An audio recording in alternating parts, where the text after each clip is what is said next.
Chapter 14. The Lord said to Moses, These are the regulations for the diseased person at the time of his ceremonial cleansing when he is brought to the priest. The priest is to go outside the camp and examine him.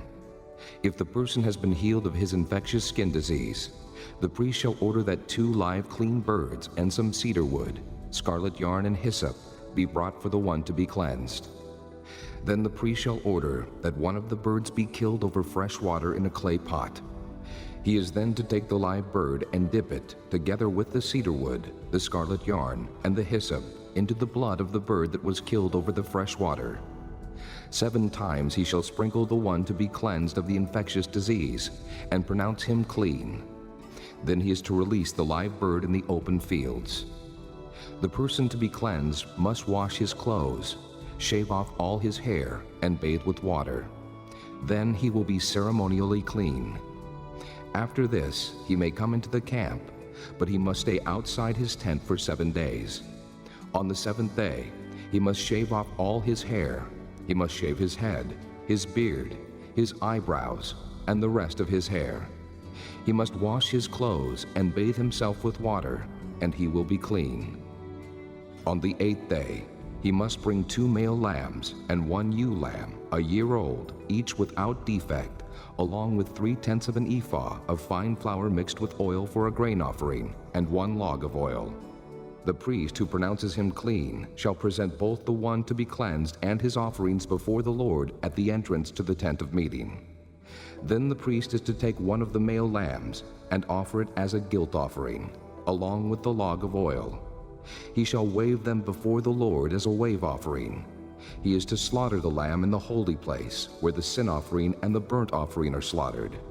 Like the sin offering, the guilt offering belongs to the priest. It is most holy. The priest is to take some of the blood of the guilt offering and put it on the lobe of the right ear of the one to be cleansed, on the thumb of his right hand, and on the big toe of his right foot. The priest shall then take some of the log of oil, pour it in the palm of his own left hand, dip his right forefinger into the oil in his palm, and with his finger sprinkle some of it before the Lord 7 times. The priest is to put some of the oil remaining in his palm on the lobe of the right ear of the one to be cleansed, on the thumb of his right hand, and on the big toe of his right foot, on top of the blood of the guilt offering. The rest of the oil in his palm the priest shall put on the head of the one to be cleansed, and make atonement for him before the Lord. Then the priest is to sacrifice the sin offering and make atonement for the one to be cleansed from his uncleanness. After that, the priest shall slaughter the burnt offering and offer it on the altar together with the grain offering, and make atonement for him, and he will be clean. If, however, he is poor and cannot afford these, he must take 1 male lamb as a guilt offering to be waved to make atonement for him, together with 1/10 of an ephah of fine flour mixed with oil for a grain offering, a log of oil, and 2 doves or 2 young pigeons, which he can afford, 1 for a sin offering and the other for a burnt offering. On the 8th day he must bring them for his cleansing to the priest at the entrance to the tent of meeting before the Lord. The priest is to take the lamb for the guilt offering, together with the log of oil, and wave them before the Lord as a wave offering.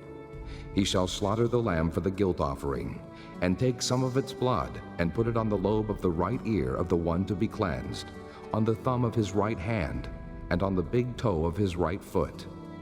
The priest is to pour some of the oil into the palm of his own left hand, and with his right forefinger sprinkle some of the oil from his palm 7 times before the Lord. Some of the oil in his palm he is to put on the same places he put the blood of the guilt offering, on the lobe of the right ear of the one to be cleansed, on the thumb of his right hand, and on the big toe of his right foot. The rest of the oil in his palm the priest shall put on the head of the one to be cleansed, to make atonement for him before the Lord. Then he shall sacrifice the doves or the young pigeons, which the person can afford, 1 as a sin offering, and the other as a burnt offering, together with the grain offering. In this way the priest will make atonement before the Lord on behalf of the one to be cleansed. These are the regulations for anyone who has an infectious skin disease and who cannot afford the regular offerings for his cleansing.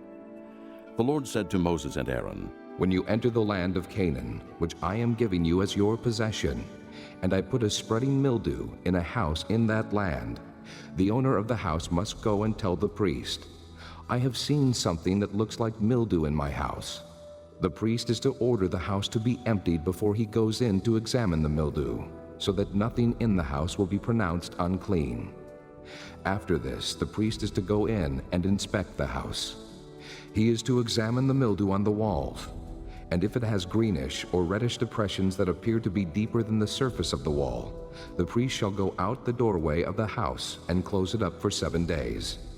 On the 7th day, the priest shall return to inspect the house.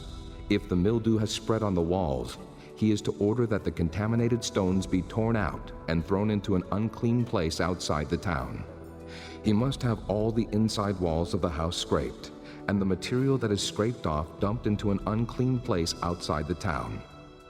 Then they are to take other stones to replace these, and take new clay and plaster the house. If the mildew reappears in the house after the stones have been torn out and the house scraped and plastered, the priest is to go and examine it, and if the mildew has spread in the house, it is a destructive mildew. The house is unclean. It must be torn down, its stones, timbers, and all the plaster, and taken out of the town to an unclean place. Anyone who goes into the house while it is closed up will be unclean till evening. Anyone who sleeps or eats in the house must wash his clothes. But if the priest comes to examine it, and the mildew has not spread after the house has been plastered, he shall pronounce the house clean, because the mildew is gone. To purify the house, he is to take 2 birds and some cedar wood, scarlet yarn, and hyssop. He shall kill one of the birds over fresh water in a clay pot. Then he is to take the cedar wood, the hyssop, the scarlet yarn, and the live bird, dip them into the blood of the dead bird and the fresh water, and sprinkle the house 7 times. He shall purify the house with the bird's blood, the fresh water, the live bird, the cedar wood, the hyssop, and the scarlet yarn. Then he is to release the live bird in the open fields outside the town. In this way, he will make atonement for the house, and it will be clean. These are the regulations for any infectious skin disease, for an itch, for mildew in clothing or in a house, and for a swelling, a rash, or a bright spot, to determine when something is clean or unclean.